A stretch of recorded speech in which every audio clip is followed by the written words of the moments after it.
안녕하세요. 이번에는 역사적 사례를 고증한 드라마를 살펴보면서 왜 명나라가 망했는지를 한번 알아보기로 해요.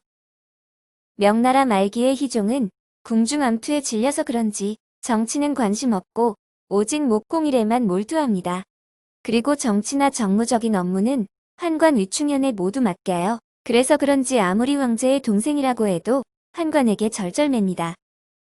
뭔가 오해를 살까봐 좌불안석이고 빨리 북경을 떠나 맘 편히 살고 싶어 합니다. 그리고 물론 실세 환관들에게 뇌물은 필수이죠. 위충현은 환관 조직인 동창을 이용하여 주요 인물에 대한 사찰을 구석구석 실시합니다. 환관들의 권한을 침해할 여지가 있는지를 집중적으로 관찰하는 것이에요. 그러니 비록 직급은 환관이었지만 그 당시 정치 실세였던 위충현은 얼마나 이세가 높겠어요. 문무 대신들이 만나러 와도 오랜 시간을 대기해야 합니다. 대신들을 만나면 마치 상급자인 양 거들먹거리며 그들의 업무를 듣고 평가를 내리고 때에 따라서는 포상을 합니다. 위충현이 오직 정성을 쏟는 일은 황제가 총애하는 귀비를 극진히 보살피는 것입니다. 왜냐하면 그 아들이 차기 황제가 될 가능성이 높기 때문이죠. 물론 황제에 대한 지극정성은 도를 넘어서 보는 사람들로 하여금 감탄을 낳게 합니다. 그리고 희종은 친인척의 부탁이면 아무리 비용이 많이 들고 굽고 형편이 좋지 않아도 선뜻 들어줍니다. 희종의 병환이 기뻐져서 자리에 눕게 되자 위충헌은 환관, 병사는 물론 문무관료를 불러놓고 회의를 주재하는 등 마치 황제처럼 업무를 수행합니다. 필요에 따라서는 황제가 돌연 사망한 경우에 황제가 될 수도 있는 유력자를 감금하기도 하죠. 이처럼 횡포를 부리던 위충현은 결국 들고 일어난 대신들과 병사들에 의하여 기세가 수그러들게 됩니다. 명의종은 죽으면서 자기 동생에게 황제를 넘겨줍니다. 아울러 명의종 때 실세였던 위충현도 그 자신의 운명을 다한 것을 직감합니다. 중국 공영방송에서 명의종 제위 7년은 환관들에게 장악되었고 무고한 충신들이 화를 입었으며 명나라가 쇠망하는데 일조를 했다고 말합니다. 명희종을 뒤를 이어 동생인 주유검이 황제가 되고 이분이 명나라 마지막 황제인 숭정제입니다. 쇠퇴하고 있지만 아직 명맥은 유지하고 있었던 명나라가 어떻게 망하게 되었는지 숭정제의 치세와 함께 알아보기로 해요. 우선 위충현의 치를 떨어던 만큼 환관 세력에 대한 개혁을 실시합니다. 그리고 문무 대신을 모아놓고 국정이 혼란하게 된 원인이 뭐냐고 묻습니다. 일부에서는 세금과 증세에 대하여 말하고 다른 한편에서는 끊이지 않는 군란과 밀란 그리고 군대 징집 등에 대하여 말하기도 합니다. 하지만 황제의 마음을 사로잡은 대답은 현재 임금과 신하가 따로 다른 생각을 가지고 있으며 난관을 극복하기 위해서는 임금과 신하가 하나 되는 마음가짐이 필요하다는 것이었습니다.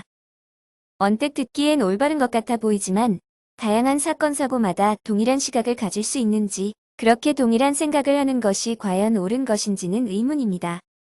회의가 끝난 후 대신들끼리 대화해서 지금 가장 마음이 혼란한 사람은 황제라며 이제 된 지 얼마 안 되었고 국가는 쇠망에 가고 있고 당분간 힘들 것이라며 시간이 필요하다고 말합니다.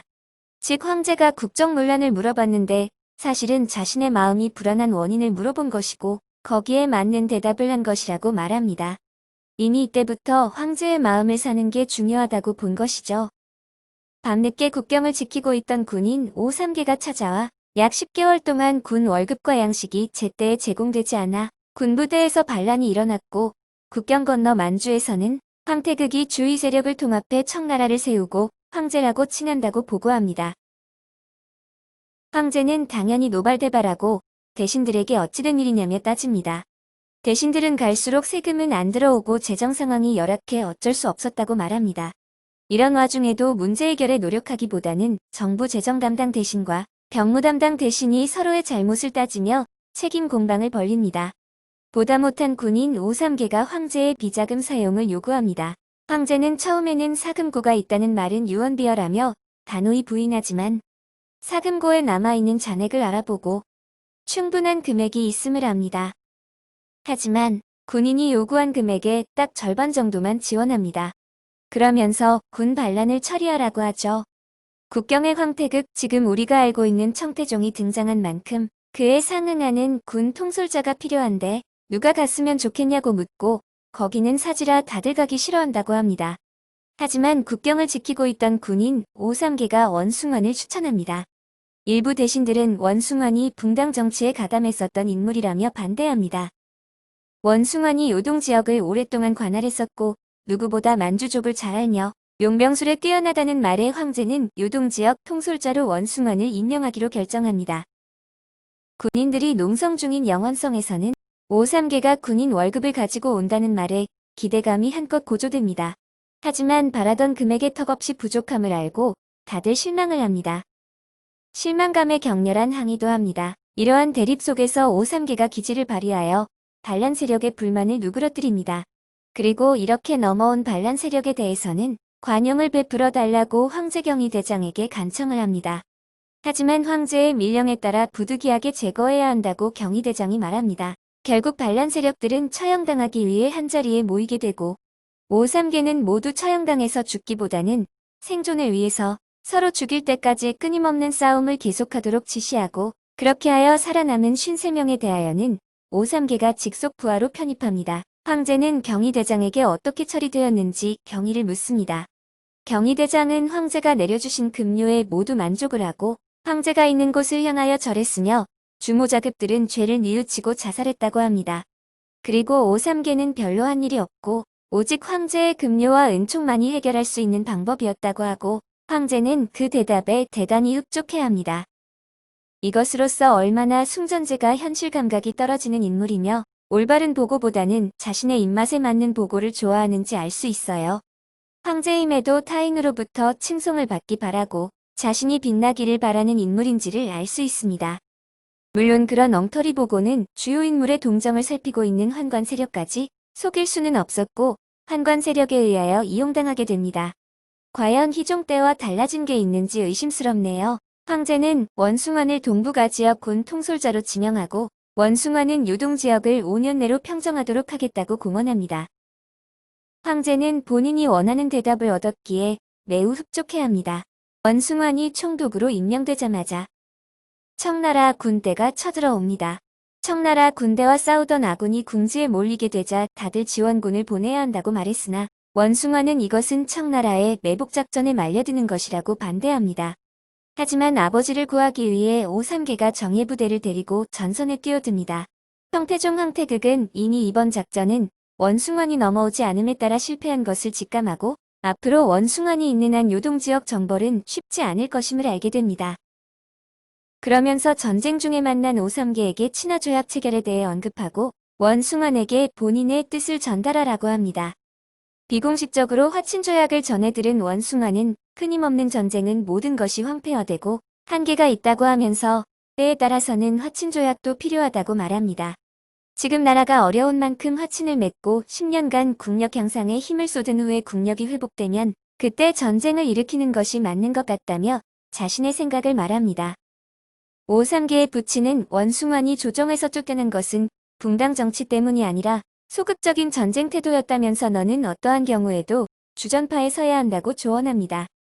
한편 자금성에서는 환관과 권신 세력 간의 권력 다툼이 이어져 오고 수십 년간 황제 자신을 지켜준 환관이라도 권력이 강해지면 가차없이 제재를 가하는 모습을 보여줍니다.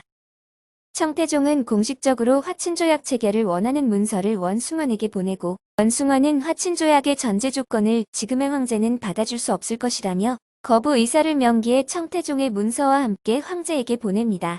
황제는 원숭환으로부터 보내온 공문을 받고 3일 후에 대신들이 모두 모이는 회의를 지시하며 그들의 의견을 들어본다고 합니다. 대신들은 황제의 속마음을 알 수가 없어 황제의 측근인 환관들에게 황제가 무슨 의도로 회의를 개최했는지 알아봐요. 사실 속마음은 화친이지만 황제 앞에서는 절대 그런 말은 꺼내지 말라는 의견을 듣습니다. 회의가 개최되고 모든 대신들이 청나라와의 전쟁을 말합니다. 하지만 황제가 표면상 주전파이지만 실제로는 주화파라고 생각하고 잘못된 정보로 확신을 갖게 된 어떤 대신은 청나라와 화친하고 명나라 내부의 밀란, 군란을 조속히 처리하는 게 더 중요하다고 말합니다. 사실 두 개의 적을 동시 대응하기보다는 내부의 적 하나에 집중하자는 말인데 틀린 말은 아닌 듯합니다. 하지만 명나라 조정은 이미 주전파로 장악되었고 청나라와 타협하자는 말은 적대시됩니다. 황제는 청태종이 아무런 대가 없이 일부 영토의 양해를 요구하고 있다면서 대노하고 조정에서 화친을 내세운 세력은 몰락하게 됩니다. 결국 화친을 내세운 대신은 그 외의 여러 가지 사안과 탄핵이 합쳐져 사약을 받고 죽음을 맞게 됩니다. 원숭아는 황제에게 청나라에서 산해관이나 요동지역이 아닌 서북지역을 우회하여 침입할 수 있으니 그쪽 지역의 강화를 요청하였고 황제는 이를 받아들였으나 서북지역 군인들 월급과 군량은 동북쪽에서 지원해야 한다는 지시를 내렸다고 합니다. 주위 장군들은 모두 불만을 표시하고 원숭아는 조정에서 돈이 없는 것 같다며 타결책을 마련하자고 합니다. 결국 모물룡이 점거하고 있는 비도 지금의 가도를 점령하여 군량 및 필요한 물자를 채워야 한다는 데 이릅니다. 하지만 황제는 이를 듣고 엄청 분노합니다. 아무리 모물룡이 문제가 많다고 하더라도 허가 없이 마음대로 처리한 것에 대하여 못마땅하게 생각해요. 그리고 원숭아는 예상했던 대로 청나라가 명나라의 군사적 요충지를 피해서 우회하여 남쪽으로 내려오고 있다는 소식이 전해집니다. 숭정제는 원숭안 군대가 빨리 내려와 대처하라며 지시하고 다른 지역의 명나라 군대는 우선적으로 북경으로 와서 청나라와 대응할 것을 명령합니다. 숭정제는 원숭안의 능력에 대하여 의심을 하게 되고 서쪽 지역에서는 밀란 세력에 대한 진압이 성공했음을 알려와 원숭안에 대한 평가가 너무 고평가된 것 아니냐는 의구심을 갖게 됩니다. 청태종은 서쪽 지역에 반란 세력이 크게 일어난 것을 알게 되고 명나라를 더 혼란스럽게 만들기 위해 당초 계획에 없던 북경 공략을 지시합니다. 원숭아는 청나라 군대가 남쪽으로 내려가는 척하다가 회군하여 요동 지역과 산해관을 공격할 것이라고 보고 있었으나 직접 북경으로 공격하러 간다는 소식을 전해 듣고 자신의 생각이 틀렸다는 것과 함께 앞으로의 앞날이 어려울 것임을 알게 됩니다. 청나라 기병이 엄청난 속도로 내려오고 있는데 요동의 명나라 20만 대군 중에 6천만 명만 데리고 오는 것에 불만을 토로하는 등 불안에 잠깁니다. 북경을 수호하기 위해선 돈이 필요한데 황제에게 말은 못하고 황후에게 말을 하여 황제의 사금고에 있는 돈을 임시방편으로 쓰자고 합니다. 숭정제는 각지에서 오는 지원군과 사금고를 털어 모은 용병을 믿고 상당한 자신감에 차있게 되어요. 물론 빨리 원숭안의 군대가 오기를 바라고 있습니다. 원숭안은 오삼계에게 모든 군마를 줄 테니 청태종 군대를 속히 기습하여 북경에 있는 황제 및 백성들에게 군이 왔음을 알리라고 지시합니다. 한편 청태종은 빨리 북경에 쳐들어가자는 세력이 있었지만 아직 때가 무르익지 않았고 성급히 공격하는 것은 오히려 손해가 더 많으니 이번에는 화친조약을 체결하는 수준에서 물러나자는 의견을 손들어줍니다. 조약 체결에 불만인 숭정제이지만 조정의 의견을 들어보기로 합니다. 황제의 의중을 잘 알고 있는 대신들은 조약 체결에 대하여 분노를 표시하지만 지금은 조약 체결이 필요하다는 의견이 나오면서 화친 쪽으로 기웁니다. 하지만 숭정제는 강력히 청태종에 대응할 것을 요구하며 조정 대신들을 비난합니다. 결국 숭정제의 입맛에 맞는 의견을 쏟아내며 화친 조약을 거부하는 것으로 결론을 내립니다. 화친을 위해 온 밀사는 한인이고 명나라에 애정이 있는 사람인데 이 시국에 제대로 된 의견을 내는 명나라 대신들도 없고 무조건 결전을 지시하는 숭정 황제를 보고 순진하고 우매하다고 꾸짖어요. 청태종은 밀사가 아무런 성과가 없이 되돌아온 것은 고사하고 죽음으로 되돌아온 것에 분노하여 결전을 지시합니다. 청나라 군대가 대포를 쏘고 자금성을 공격합니다. 숭정제는 결전을 부르짖었지만 막상 전투가 벌어지니 어쩔 줄 몰라 합니다. 다행히 원숭안의 군대가 적기에 나타나고 청나라 군대는 이번 공격이 북경 침략이 목표가 아니었고 준비도 부족하기 때문에 퇴각을 하게 됩니다. 숭정제는 전쟁을 위해서는 돈이 필요함을 느끼고 더 많은 세금을 거둘 것을 지시합니다. 하지만 일부 대신들은 조세의 과중함을 들어 반대하지만 황제의 노여움만을 사게 됩니다. 그리고 원숭안이 청나라 도르곤과 밀서를 교환하고 있다는 유언비어를 듣고 믿게 됩니다. 조정에서 원숭안을 신뢰하는 의견이 더 많은 것에 분노합니다. 겉으로는 대신들이 굽신거리지만 속으로는 황제를 업신여기는 것 같다며 화를 냅니다. 그리고 원숭안 부하들 중에 일부가 이번 조치에 불만을 품고 청나라로 넘어가고 있다고 보고합니다.